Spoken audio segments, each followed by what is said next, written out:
بسم اللہ الرحمن الرحیم۔ شروع کرتا ہوں اللہ تعالیٰ کے نام سے جو بڑا مہربان نہایت رحم والا ہے۔ الحمدللہ رب العالمین۔ سب تعریف اللہ تعالیٰ کے لیے ہے جو تمام جہانوں کا پالنے والا ہے۔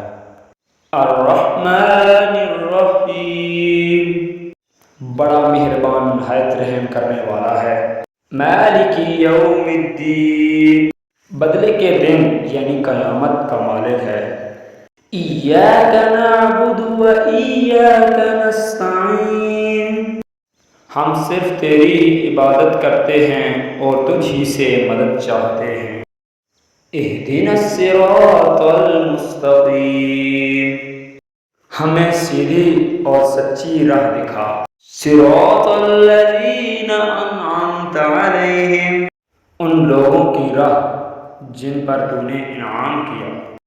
غیر المغضوب علیہم ولا الضالین، ان پر نہیں جن پر غضب کیا گیا اور نہ گمراہوں کی۔